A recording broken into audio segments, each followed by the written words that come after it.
ആയുർവേദത്തിന്റെയും പ്രകൃതി ചികിത്സയുടെയും നിലനിൽപ്പിനായി മോദി സർക്കാർ നടപ്പാക്കുന്ന പദ്ധതികൾ പ്രശംസനീയമെന്ന് കെ.പി. ശിവാനന്ദ വൈദ്യർ. വരുന്ന കാലം ലോകം സഞ്ചരിക്കുക ആയുർവേദത്തിനൊപ്പമെന്നും ശിവാനന്ദ വൈദ്യർ ഓർമ്മിപ്പിച്ചു. ഡെറാഡൂണിൽ ആയുർവേദ കോൺഗ്രസിന്റെ ഭാഗമായി ജനം ടിവിയോട് പ്രതികരിക്കുകയായിരുന്നു വൈദ്യർ. 10ാമത് ആയുർവേദ കോൺഗ്രസ് ദേവഭൂമിയായ ഉത്തരാഖണ്ഡിൻ്റെ തലസ്ഥാനമായ ഡെറാഡൂണിൽ പുരോഗമിക്കുമ്പോൾ ഇപ്പോൾ നമ്മളോടൊപ്പം ശിവാനന്ദ വൈദ്യർ ചേരുകയാണ് ഡെറാഡൂണിൽ നിന്നും. നമസ്കാരം. 10ാമത് ആയുർവേദ കോൺഗ്രസ് നടക്കുന്ന ഘട്ടത്തിൽ നമുക്കറിയാം ആഗോളതലത്തിൽ തന്നെ ആയുർവേദത്തിൻ്റെ ഒരു തിരിച്ചുവരവിനായി ഭാരതം ശ്രമിക്കുന്ന ഘട്ടത്തിലാണ് ഈ സമ്മേളനം ഇവിടെ നടക്കുന്നത്. ഇതിൻ്റെ പ്രാധാന്യത്തെപ്പറ്റി ഒന്ന് വിശദീകരിക്കും. ലോകത്ത് രോഗമില്ലാത്തൊരവസ്ഥ, കാരണം ആയുർവേദം ഒരു ചികിത്സയായിട്ട് കണക്കാക്കാൻ പറ്റില്ല, ഒരു ജീവനക്രമമാണ്. അപ്പോൾ ആ ജീവനക്രമത്തിനെ നമുക്ക് ലോകം മുഴുവൻ എത്തിക്കാൻ കഴിയുന്നതിൽ അതൊരു സന്തോഷമുള്ള കാര്യമാണ്. പക്ഷേ ഇതിൻ്റെ പ്രാധാന്യം എന്ന് പറയുമ്പോൾ നമ്മുടെ ജനങ്ങളുടെ, അതോ മനുഷ്യൻ്റെ ജീവിതം, ഇനി അങ്ങോട്ടുള്ള ജീവിതം ഒരുപക്ഷെ ആയുർവേദത്തിലായിരിക്കും ഉണ്ടാകുക. ഇപ്പോഴത്തെ സർക്കാർ ഈ പ്രകൃതി ചികിത്സയ്ക്ക് പ്രത്യേകിച്ച് ആയുഷ് വകുപ്പൊക്കെ രൂപീകരിക്കപ്പെട്ടതിന് ശേഷം നടത്തിക്കൊണ്ടിരിക്കുന്ന പ്രവർത്തനങ്ങൾ എങ്ങനെയാണ് അങ്ങ് നോക്കിക്കാണുന്നത്?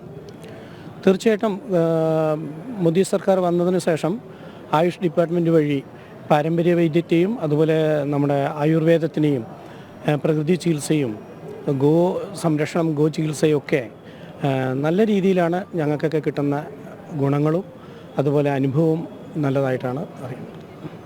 അതുപോലെ തന്നെ കേരളത്തിനെ സംബന്ധിച്ചിടത്തോളം ഈ വൈദ്യരംഗത്തുള്ളവർ ആയുർവേദത്തിൻ്റെ മുഖ്യധാരയിലേക്ക് എത്തുന്നില്ല എന്നൊരു വലിയ വിവാദം നിലനിൽക്കുന്നുണ്ട്. സംസ്ഥാന സർക്കാർ കാര്യമായ പ്രവർത്തനങ്ങൾ നടത്തുന്നില്ല, പാരമ്പര്യ വൈദ്യന്മാർ ആയുർവേദത്തിൻ്റെ ഭാഗമാകുന്നില്ല എന്നൊക്കെ പറഞ്ഞുള്ള വിവാദങ്ങളും ചർച്ചകളും വർഷങ്ങളായി നടക്കുന്നതാണ്. കേരളത്തിൽ പാരമ്പര്യ വൈദ്യവും ആയുർവേദം രണ്ടായിട്ടിപ്പോൾ വിഭജിച്ചിട്ട് നിൽക്കുന്ന ഒരു അവസ്ഥയാണുള്ളത്. കേരള ഗവൺമെൻറ്റിൻ്റെ തീരുമാനപ്രകാരം ചില സുപ്രീം കോടതിയുടെ ഉത്തരവൊക്കെ യഥാർത്ഥത്തിൽ പാരമ്പര്യ വൈദ്യന് വളരെ ബുദ്ധിമുട്ടായിട്ടാണുള്ളത്. പാരമ്പര്യ വൈദ്യത്തിലെ യഥാർത്ഥ ചികിത്സാ രീതികളെ കണ്ടു മനസ്സിലാക്കി അതിൻ്റെ മേലെ പഠന ഗവേഷണം ചെയ്ത് നമ്മുടെ നാടിന് വേണ്ടി നിലനിർത്തുകയാണ് വേണ്ടത്.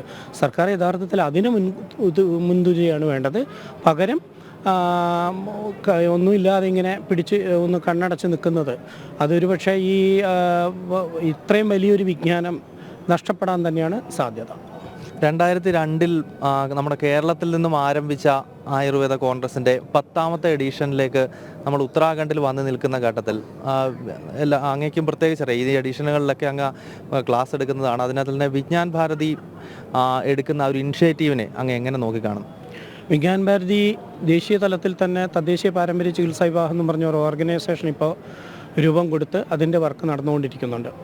ഈ വേൾഡ് ആയുർവേദ കോൺഗ്രസ്സിൽ എറണാകുളം മുതൽ കൽക്കത്ത, അതുപോലെ ഗോവ, ഗുജറാത്ത്, ഇവിടം വരെ എല്ലാ സ്ഥലത്തും എത്തിപ്പെടാൻ കഴിഞ്ഞതിലും വളരെ സന്തോഷമാണ്. പക്ഷേ ഇതിൽ നമുക്ക് എന്താണെന്ന് വെച്ചാൽ പാരമ്പര്യ വൈദ്യന്മാരുടെ ആദ്യത്തെ അവസ്ഥയിൽ നിന്ന് ഒരുപാട് വ്യത്യാസമായിട്ട് വൈദ്യന്മാരെ മുന്നോട്ട് കൊണ്ടുവരാൻ സാധിച്ചിട്ടുണ്ട്. ഇപ്പം ഞാൻ തന്നെ കേരളത്തിലുള്ള ആളാണ്, സ്കൂൾ വിദ്യാഭ്യാസം ഇല്ലാത്ത വ്യക്തിയാണ്.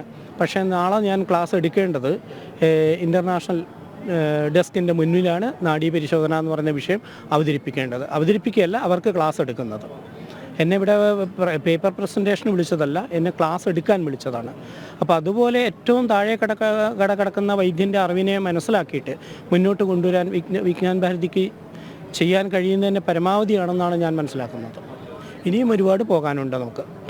വിദേശത്ത് നേണ്ട 54 രാജ്യങ്ങളുടെ പ്രതിനിധികൾ ഈ ഒരു ആയുർവേദ കോൺഗ്രസിൻ്റെ ഭാഗമാകുന്നുണ്ട്. അതിനെയൊക്കെ അങ്ങ് എങ്ങനെ നോക്കിക്കാണും?